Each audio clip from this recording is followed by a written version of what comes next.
Hello everyone, how's it going? Welcome to today's Wild Rift video. I thought I'd give you all an update on my rune tier list for 2024 because there has been some updates to runes. There's been some changes to runes, some buffs and nerfs over the past year really since I last posted a rune tier list video.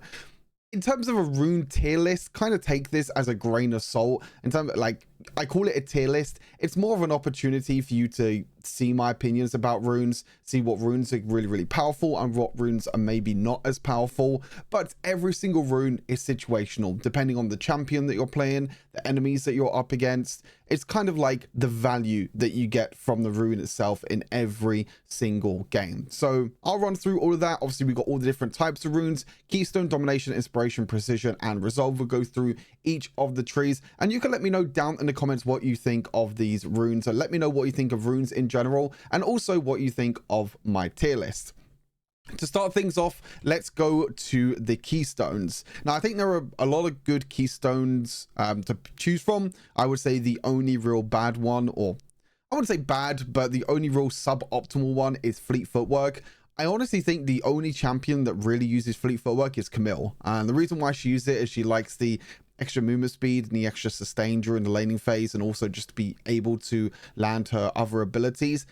Other than her, I don't think there's any other champion that actually picks Fleet Footwork. And that's just because in general, I think this rune does need a buff. I don't think you get as much value from it. It was very powerful before, but they did do a change quite a while ago where you don't get as much value if you auto attack minions, and you get this extra value when you auto attack champions. So it's all about trying to auto attack champions, which can be a little bit difficult at times. And yeah, like I said, the value is not really there. You don't really do too much with this rune. Just above that, you have Kraken Slayer and Phase Rush. Now, some people might say that Kraken Slayer can be moved up to A tier. I think Kraken Slayer can be very good, and I think on a lot of champions it is very good. But it's just a case of, like I said, it's like the full value in every single game. Like I said, I think Kraken Slayer is good. It can probably move up to A tier. There are probably some better rune options for most champions, but there are some champions that are really good with Kraken Slayer. You know, champions like Lucian, for example. If you have a champion that has some sort of double auto attack, also Viego as well, who's coming out very soon, any champion like that can work really well with Kraken Slayer. If you don't, then it doesn't really work out for you. You know, someone like Kai'Sa would much rather go something like Conqueror or Lethal Tempo. Same like Caitlyn would rather go Conqueror or Lethal Tempo. So that's kind of the idea that I put into these sort of rune tier list. But Kraken Slayer still can be very good. Did get quite buffed recently as well, so you get more late game scaling with Kraken Slayer. Again, Phase Rush, you don't really get too much from Phase Rush. It did get buffed a few times in the past year. Doesn't really do too much. I mean, it gives a little bit of value to some champions that kind of lacks in terms of mobility. I'm speaking of like Varus, for example, where I tried out Phase Rush Varus and it did feel really good. It could probably work on some other champions as well. Alistar is also a champion that can also go for Phase Rush. So again, there's a few champions, but it's not as much as, you know, the other runes above. There are probably better runes that you can go for most champions that can run Phase Rush. And to be honest, everyone can run Phase Rush, but it's just not that valuable to run it. A tier Electrocute, I'm pretty sure like most of the time First Strike is better. There are some scenarios where Electrocute can be better.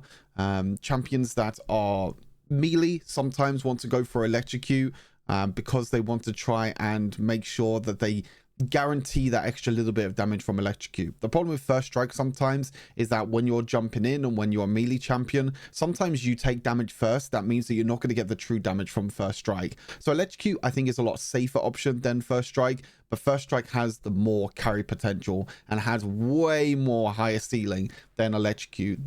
You know, Electrocute doesn't really scale too much into the late game. You get so much more scaling, you know, with First Strike. And also First Strike gives you free gold as well. But Electrocute still really good. 3 instances of damage. This works on quite a few good champions. So yeah, can still be very good. Kind of same with Glacial Augment as well. Sorry, Aftershock, with Glacial Augment being the better alternative to Aftershock. Now, Aftershock gives yourself resistances. The good thing about Glacial Augment is that it's just going to reduce the damage of enemy champions. So even if the enemy champions are attacking your AD carry or attacking yourself, you're actually still technically taking reduced damage. But like I said, the main thing is that Aftershock is just giving resistances to yourself, whereas Glacial Augment will benefit your whole team, because if they attack like your carry, for example, in the dual lane, then they're going to take reduced damage from Glacial Augment. So overall, Glacial Augment is just a better alternative to Aftershock. Aftershock again can still be very, very good, and I still think can be very, very powerful. Grassy Undying obviously gets used most of the time on tanks and bruisers. Scales really well, especially at the moment with Heartsteel and Titanic Hydra. Gives you a lot of extra maximum health. Grassy Undying can be very, very good. Airy with the shielding and also the extra damage. This is used most of the time by supports. Supports don't really take anything else. Airy is good for, you know, aggressive play as well. You can use this as a poke alternative. You know, someone like Varus again, you can use Airy as a poke tool. But again, First Strike is probably better even for poke as well. You know, someone like Jace, for example, can go for Airy, but you much rather go for First Strike as well to get a little bit of extra damage afterwards. Then the S tier, you know, Glacial Augment and First Strike I've already spoke about briefly, but both of these runes are incredibly powerful and very, very strong. And then you have the likes of Conqueror, which just you can stack super easy on most champions. Then when you reach max stacks, you gain more damage, you gain more healing, more survivability. So it's just a great rune overall. And then Lethal Tempo as well for the stacking attack speed. Again, an incredible rune that you can run on many different champions to get a little bit of extra attack speed. As an overview of Keystones, I think most of them are pretty good. I could see myself moving up and down a few. You know, I can maybe move Aftershock down a little bit, because I don't think there's a lot of champions that really make use of Aftershock too much. I think the gap between Glacial Augment and Aftershock is bigger than just S and A tier. Cracker Slayer I can probably move up as well, because this rune does scale quite well, but again, there's just not really a few champions that can use it. Other than that, I think overall Keystones are pretty cool. You know, there's quite a few options and they're still, you know, pretty good. Moving on to the Domination tree, there's a few really, really good runes in the Domination tree, and there's a few really, really bad ones. I think the only rune that I'm kind of underrating, I don't know why I'm going from bottom to top, but it feels more ideal to go bottom to top with runes. The only rune that I might be underrating is Ingenious Hunter.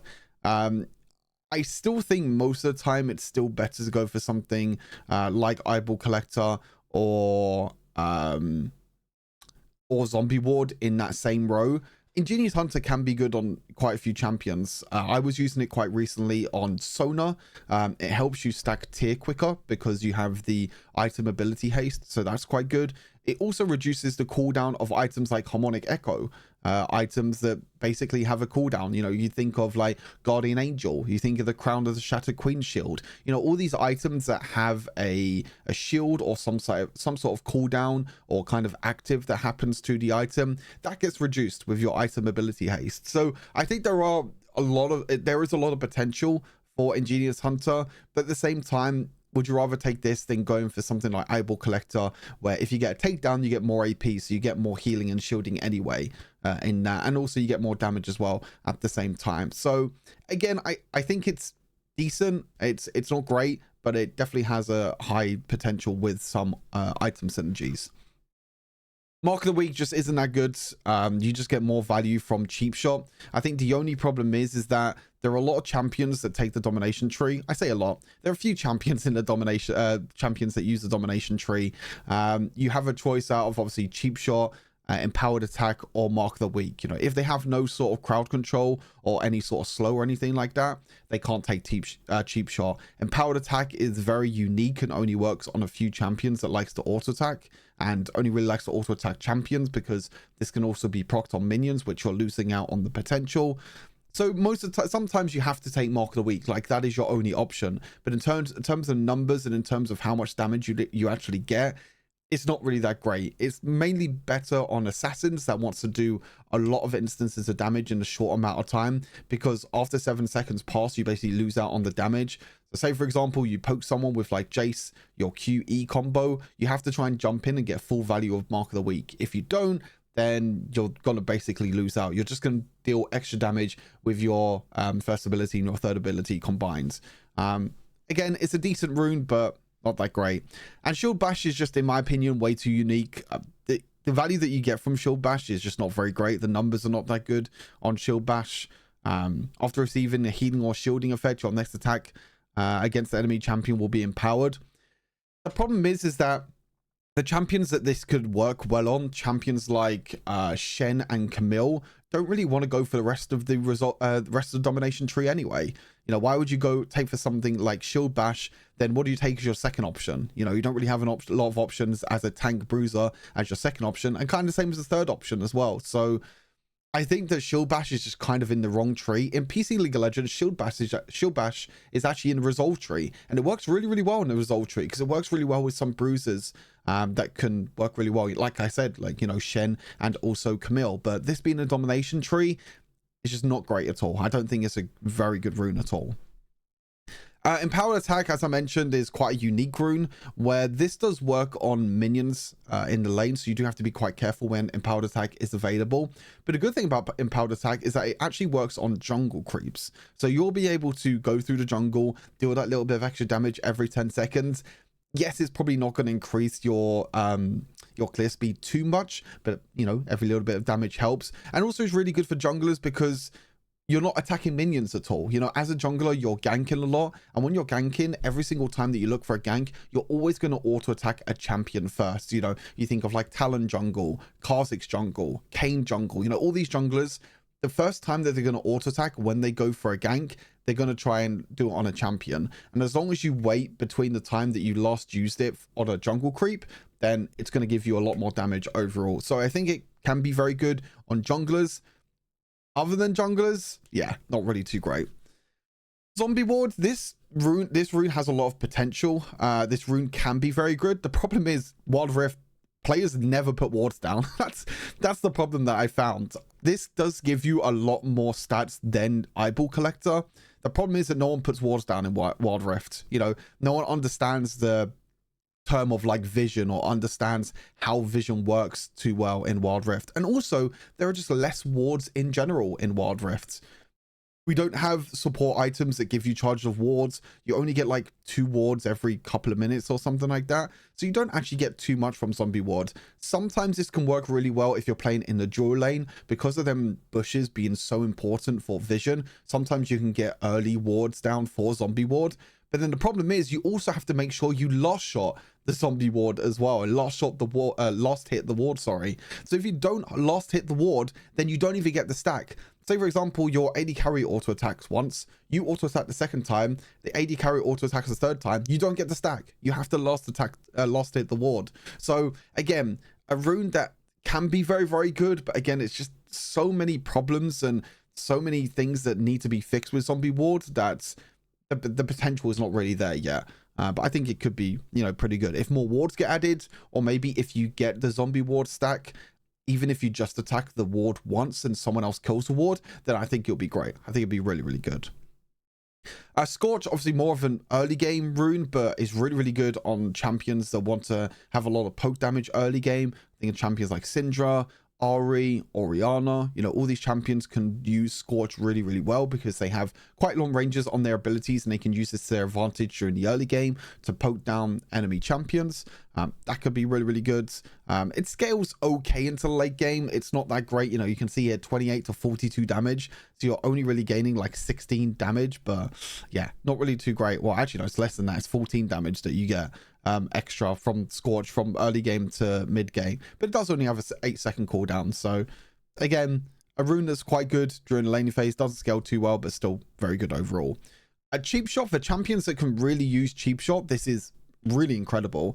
You have to remember that even though the damage number on this is low, it's true damage. So that means that it ignores all armor, all magic resist. You're guaranteed to get this number every single time, and it's only a 7-second cooldown. So this is a weird example, but just take this as an example. Someone like Alistar that can use his combo, you know, his headbutt pulverize combo, if he can use that multiple times, you know, once and then after 7 seconds again, it can be really, really good. You know, extra true damage is so important with dealing that little bit of extra damage. So I think cheap shot again can be really, really good. Sudden impact is just incredible. Like, I don't know, this rune is so good on any sort of assassin or really any champions at all. You know, champions like Jace can even take sudden impact. Gaining 13 armor or magic pen every single time that you dash, or like just gaining it when you dash, is so good. You know, you get that for 4 seconds. And the big thing is, like, look, the the rune lasts for 4 seconds and the cooldown is also only 4 seconds. So if you're dashing multiple times during a fight, you're basically getting 13%, 13 armor pen, sorry, not percent, 13 flat armor pen or 13 flat magic pen for free throughout the whole game. So, or throughout the whole team fight as well. So it's really, really huge. And that 13 armor pen is a lot. You know, an item like Ghostblade only has like 10 armor pen. So you're basically getting a Ghostblade armor pen for free with a rune. So that's why this rune is just incredibly powerful. An eyeball collector, since they did buff it, was quite a long time ago now. I think this rune is incredibly powerful.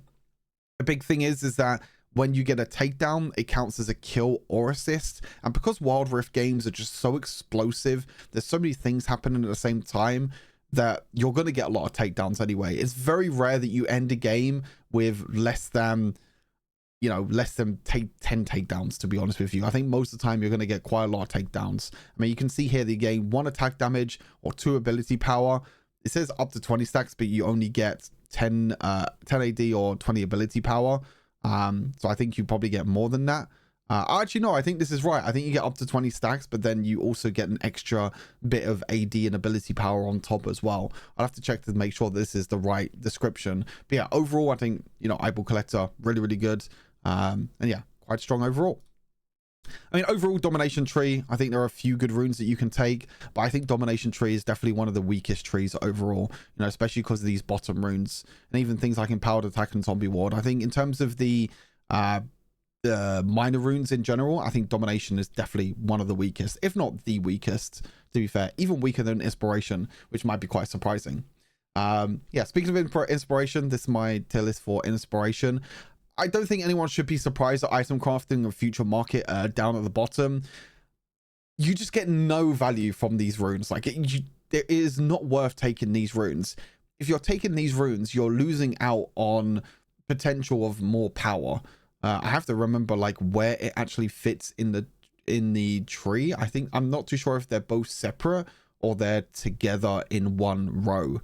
I mean, nevertheless, anyway, you know, even if they're the same row or if they're in separate rows, I think they're in the same row, but it's a lot better to just take something else rather than this. You know, you look at item crafting, right?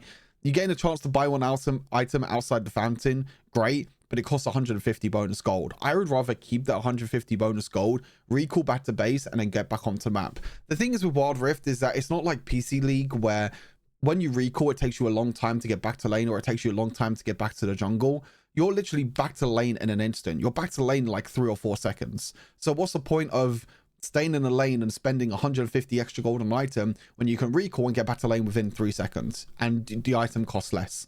So again, you put that into perspective, that just kind of shows how bad this rune is. And Futures Market is basically just putting you in debt. You're not actually gaining any gold from this. You're not gaining any value from this at all. The only thing you're doing is putting yourself in debt, which yes, you can say that, you know, the item at the time will be 140 gold cheaper or something like that. But then you have to then get that 140 gold back and more to get the next item. So you can say that you're technically 145 gold up because you can always buy towards, you know, 145 gold. But again, you know, is that really worth it? You know, being able to purchase something less. I mean, Futures Market is probably better than item crafting. I mean, is better than item craft. To be fair, I probably should put item craft in D and Futures Market in C. Thinking about it now, I probably will do that because this rune is just terrible. But yeah, Futures Market I think can be good because you're technically getting 150, like 145 or whatever more gold. But again, you're buying in debt, but then you have to gain the same amount of gold again to then go into the same debt. Well, it'd be a little bit more depth because you get +7 every minute. But you understand what I mean, right? It's like there is value there, but there's also not value there at the same time. Hextech Flash Traption. I think this rune is very, very good. I think people just need to understand how to use it. A lot of people say to me, like, why do you recommend Hextech Flash Traption on so many different supports? It's the playmaking potential. You know, you think of champions like Alistar, Blitzcrank, these sort of champions that want to either get behind enemy champions or closer to enemy champions. You know, Alistar, for example, the great thing about Alistar is you can sit in a bush, and if you don't have your flash available, you can charge Hextech Flash Traption in a bush, jump out of nowhere, use your combo, or even try and headbutt an enemy champion into your allies. So there's so much potential with Hextech Flash Traption. Again, I think it's just a case of players understanding what you can actually do with it and what champions you can use it on. I mean, it's not a great rune, don't get me wrong. I mean, it's still sitting the B tier, but again, you can use this on quite a few champions. Mana flow band is normally not that great. It's not worth really getting an extra 300 mana. It's only really good on champions that struggle a lot during the laning phase in terms of mana. And also if you're buying an item like Seraph Embrace or Manamune, that can give you a little bit more power, because the more mana you have, the more power you get to them items. So it's very precise scenarios that mana flow band can be used. But again, 300 mana is not too great. You have to make sure that you attack an enemy champion with ability or a powered attack anyway. So again, very rare scenarios that you use mana flow band, but when you can use it, it can be pretty good. Pathfinder for roaming is great. You can, use this on supports or anyone. Pathfinder in general can be very, very good. You can roam around quicker if you do take the inspiration tree as support, but most of the time supports take resolve tree. You can roam around, gain a lot of movement speed, and also restore health and mana in the river. Pretty good as a secondary rune for some supports if you want to go for that. Champions that want to roam like Blitzcrank, Alistar, Thresh, can be really, really good to just gain extra movement speed and also regenerate a lot of health. And also this has a really cool synergy with Warmogs, which is a really good first item for supports, because with Warmogs, you're also always going to be regenerating health. So your health is always going to be more than your mana. So you're basically going to be for free restoring mana in the river, which is very, very powerful to, help you stay in lane and help you make more plays throughout the game. Demolish, incredibly powerful. I mean, it's no surprise really. This is really good with items like Heartsteel and Titanic Hydra now, because they all give maximum health, and this rune scales with maximum health. Even if you proc Demolish early game, getting the extra plating gold is really good. It's like 150 extra gold. That's really, really powerful. And it helps you split push in the late game as well. Scion, Shen, any sort of champion can just one-shot towers with Demolish, especially with their tank builds as well, that you're getting a lot of maximum health. Nimbus Cloak, just overall a really, really good rune. When using a summon spell, you're gaining movement speed. Movement speed is very underrated in Wild Rift. I mean, movement speed in general is just very underrated in any sort of video game. Being able to move and dodge skill shots and move around the team fights a lot easier is very, very strong. So Nimbus Cloak is, going to be very powerful. Transcendence, again, very, very powerful. You're able to gain a lot of ability haste at level 1, level 6, level 11 after you release a basic ability. That cooldown of the basic ability also gets reduced by 15%. So again, incredibly powerful rune. You get a bunch of ability haste. This is so good on so many champions. You think of like mid lane mages, you think of support enchanters. They all love ability haste. They all want to use their abilities more often, and that's why this is so great. And then Sweet Tooth is up there as well for the honey fruit healing. When you're taking inspiration, this is always what you're going to take in, I believe, the second row. So yeah, really, really good. Being able to get free gold and extra honey fruit healing for mid lane champions especially, this is really good, because when you're walking up, poking down enemy champions, that extra Sweet Tooth gold is going to be, really powerful. Overall, inspiration tree is pretty unique. There's quite a lot of options that you can go for in inspiration tree. I would say anything above the A tier is very, very powerful. Anything below the A tier is not that great. I mean, except for like maybe you can use flash traption. But most of the time you just use inspiration tree as a whole for any champions that don't really benefit much from either the precision or the domination tree. This is more of like a utility tree. Rather than like given stats like domination, for example. Next, precision tree, probably the strongest tree, I would say. Just ahead of resolve, I would say. Resolve is also incredibly powerful. Precision tree is also very good. I think the only, well, I say bad, I don't think there's a bad rune in this tree, I'll be totally honest with you. I think every single one in this tree, every single rune in this tree is really, really powerful. Last Stand, I would say, is probably the weakest. When you're lower than 60% health, your attacks deal extra bonus adaptive damage. Again, that bonus adaptive damage can be reduced most of the time by, any sort of armor or magic resist or anything like that. This is only really viable for champions like Tryndamere, that has his ultimate, that is able to survive on low HP for such a long amount of time. So he gains the extra bonus damage for quite a long amount of time. Other than that, bruisers, some bruisers can maybe use this, but even bruisers nowadays are taking things like Giant Slayer because there's so many tanks in the meta, or even Coup de Grace as well, to just deal damage to champions that are low on health. Last Stand, it's just a worse version of coup de grace and also Giant Slayer. Yeah, that's pretty much it. You never want to take this on the AD carry, because when you're below 60% health, you're probably dead anyway. And most of the time in this meta, you're probably going to get one shot by either tanks or assassins, so you're never going to get value from this rune at all. So yeah, not that great. There's a lot better alternatives. Gathering Storm, really good on AP champions, can be also good on AD champions as well. You can see in general from the stats, you get a lot more ability power rather than attack damage. So yeah, ability power, really, really good. You get a lot of bonus AP with Gathering Storm. If you take the precision tree, sorry, as an AP champion, you always want to take like Gathering Storm, Giant Slayer, and then one of the last ones like either the attack speed from Legend Alacrity or Legend Bloodline. This can also work on AD champions, you know, mainly in the jungle that want to scale. Kha'Zix, Kayn can also use this pretty well. I mean, it's not great. It's not like the best, but it's still pretty decent. Triumph can be decent, but at the same time, might not be as decent. Really depends if you get takedowns. Yeah. One of the weaker runes, definitely in the tree. A lot better alternatives in that row, you know. Triumph, Brutal, and Gathering Storm are all in the same row. Like, Brutal is by far the best one on most champions. If you don't go for Brutal, most of the time you're going Gathering Storm, and then your final option is Triumph. I mean, Triumph is normally only good on some champions. So maybe Triumph should go down to C tier, potentially. I think Triumph can maybe go down to C tier, and then I can probably move, like, Coup de Grace down, maybe. Because Coup de Grace, I mean, Coup de Grace is my next one. I mean, Coup de Grace is pretty good. Like, it's not bad. But there's probably a bigger gap between Giant Slayer and Coup de Grace. And the reason being is that Giant Slayer is just so incredibly powerful right now. There's so many items that give you bonus health. And it's not just items like Heartsteel, Titanic Hydra, Warmogs, anything like that.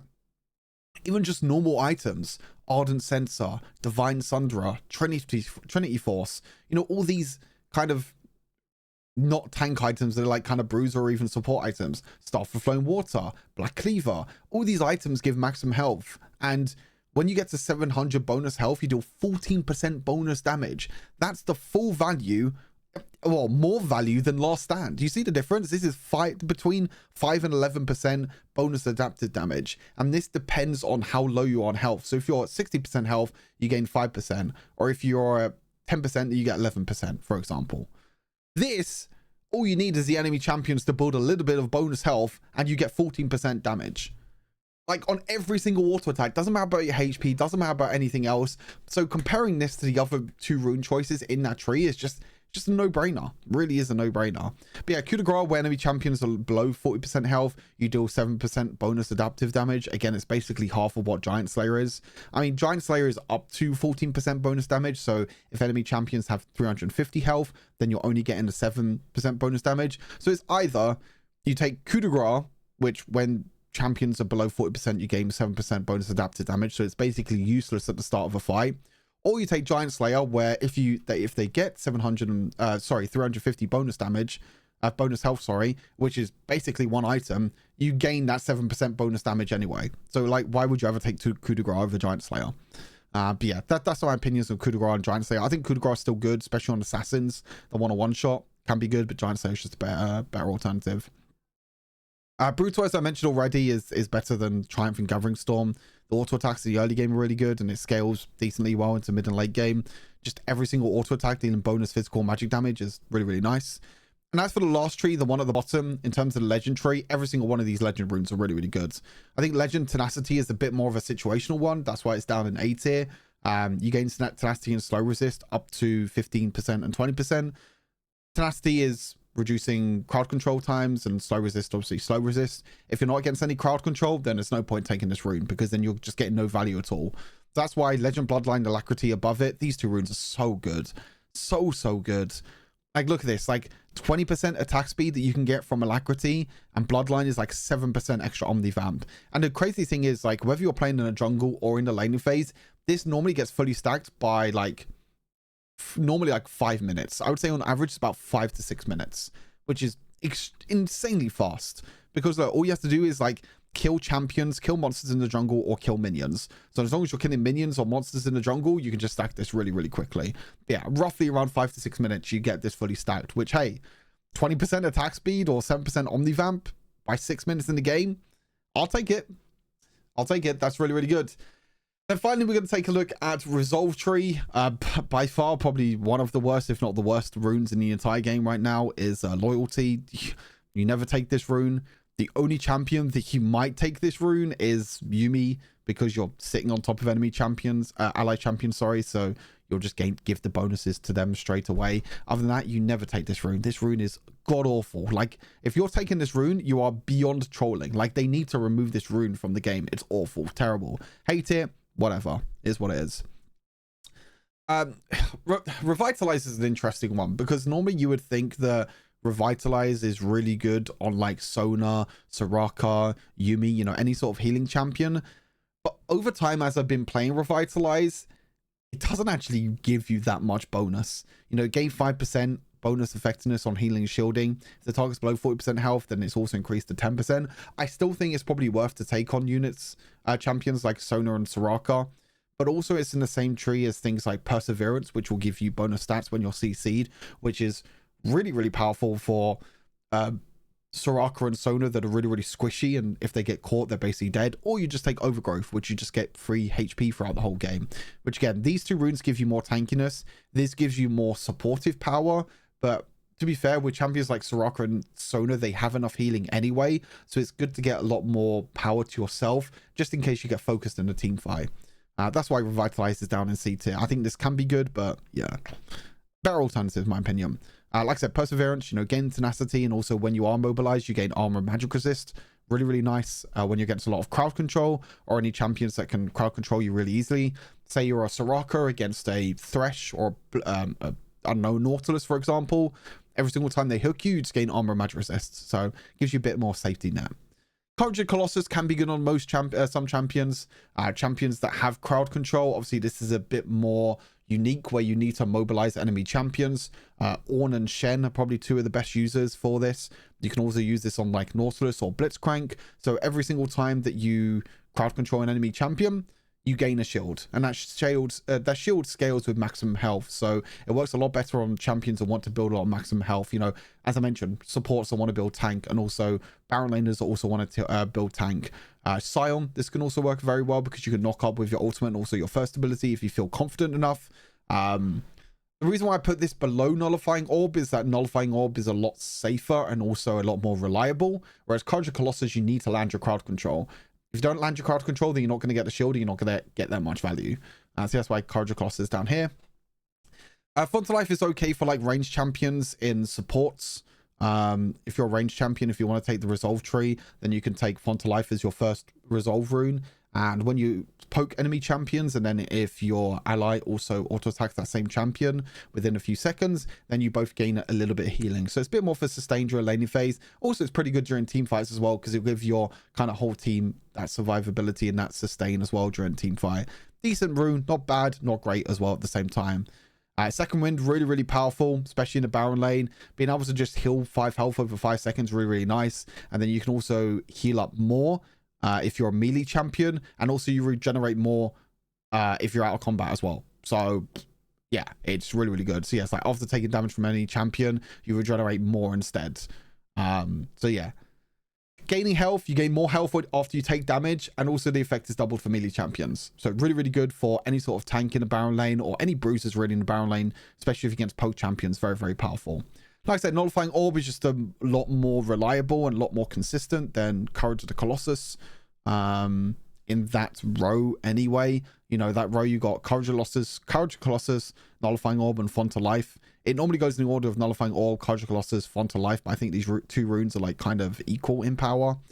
Because Font to Life can proc on yourself as well. So say, for example, you use an ability in the Baron lane and then you auto attack that champion, you also get self heal as well. So that healing can also be very beneficial. But yeah, Nullifying Orb pretty decent. Bow plating is just beyond broken, blocking the next attack and triggering over the next 2 attacks. Just completely busted. Like being able to, or it doesn't block, it reduces the damage. Block is the wrong term. I'd have to let the website developers know that, but it's reducing the damage basically for the first instance of damage, and then 2 instances after that. So yeah, not that great in my opinion. Overgrowth is sorry, not that I'm saying not that great. I mean the not that great, that it's not saying the right term. It's supposed to be reduced instead of blocked, but that's my mistake. Overgrowth, again, broken as hell. I mean, this rune is just insane. If you take this as a jungler, a lot of people and a lot of players say to me, why do you take overgrowth on junglers? Just read this rune. When one monster, that's it. You don't have to kill the whole camp. It's just one monster. When one monster is killed nearby, you permanently gain 3 maximum health. So say, for example, you kill the raptors. That's 4 monsters. That's 12 health. That's a lot of health that you're getting. And you have to remember, as a jungler as well, you're killing these monsters multiple times throughout the game. Every single time that you're getting it. And then when you get up to 30 stacks, so after you just kill 30 jungle monsters, which if you quickly work out the maths, you know, golems at the bottom, there's 1, 2, 3, 4, plus the red buff is 5, raptors is 4, which is 9, wolves there's 3, which is 11, blue buff is 1, and the grump is 1. So that's 14. So if you clear your jungle camps 2 times plus 2 extra jungle, and also this also works for scuttle crab as well, and also it works for dragons. So say, for example, you clear through the jungle twice, that's 28 stacks. As long as you kill 2 scuttle crabs within that time, that's it. Then you get your 3.5% maximum health for free. And also you can just walk to a lane and just steal 4 minions. That's also another choice. That's also 2 extra stacks. The value that you get from this rune is just a no-brainer. It's so good. Bruisers, assassins, like anything that you just gain maximum health like this free, and it's constantly stacking throughout the whole game, is just way too good. Anyway, that is it for my rune tier list. Again, please take this as a bit of a grain of salt. Like, I probably will have to like change some of these around, like, you know, talking to you through them anyway. But again, take this as more of a case of like an update to the runes in 2024. I want to try and do this like kind of every year just to update everyone. Or if something obviously crazy happens when new runes are added, then obviously that's the time where I'll do it. But I think it's nice to still update people on the rune situation every year. So then they get an understanding on it. I want to do kind of the same with settings as well, which I'll do in a separate video, but I'll do that later on down the line. But yeah, hopefully you enjoyed the video anyway. Appreciate you all watching. Take care of yourselves. Have a good rest of the day. Peace.